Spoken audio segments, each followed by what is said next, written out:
కళ్యాణమస్తు అని 3 ముళ్ళు వేసి 7 అడుగులు నడిచిన భర్తే ఆమెకు బరువయ్యాడు. పసిబిడ్డ కళ్ల ముందే భర్తను చంపేందుకు ఆమె చేతులు ఎలా వచ్చాయో తలుచుకుంటేనే స్థానికులు వణికిపోతున్నారు. ప్రియుడి మోజులో పడిన భార్య కన్నబిడ్డను, కట్టుకున్న భర్తను కాదనుకుని దారుణానికి ఒడిగట్టింది. ఈ దారుణ ఘటన చిత్తూరు జిల్లాలో వెలుగు చూసింది.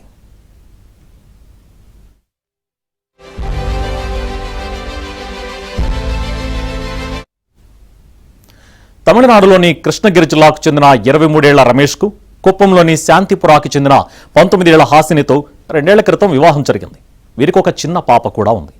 రమేష్ హొసూరులోని ఓ ప్రైవేట్ కంపెనీలో పనిచేసేవాడు. వివాహం తర్వాత కూడా హాసిని తన చిన్ననాటి స్నేహితుడు యుగంధర్తో సన్నిహితంగా ఉండేది.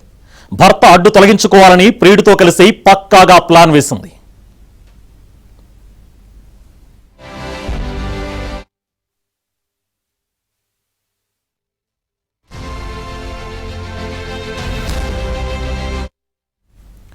మంగళవారం అమావాస్య కావడంతో మల్లప్ప కొండపై ఉన్న శ్రీ మల్లేశ్వర స్వామి ఆలయానికి వెళదామని రమేష్ను హాసిని నమ్మించింది. భర్త కూతురుతో కలిసి బైక్పై వెళుతూ దారి పొడవునా తన లైవ్ లొకేషన్ను ప్రియుడికి షేర్ చేసింది. కొండపై 3 మలుపు వద్దకు రాగానే కావాలనే తన హ్యాండ్ బ్యాగ్ను కింద పడేసింది.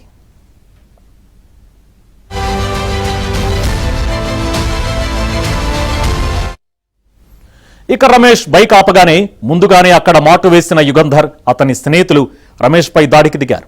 భయంతో పరిగెత్తిన రమేష్ను 100 మీటర్ల దూరం అడవిలోకి తరిమి పదునైన ఆయుధాలతో దారుణంగా నరికి చంపారు. హాసిని పాప ఇంటికి రాకపోవడంతో ఆమె తల్లి పోలీసులకు ఫిర్యాదు చేసింది. ఇంతో అసలు విషయం బయటపడింది.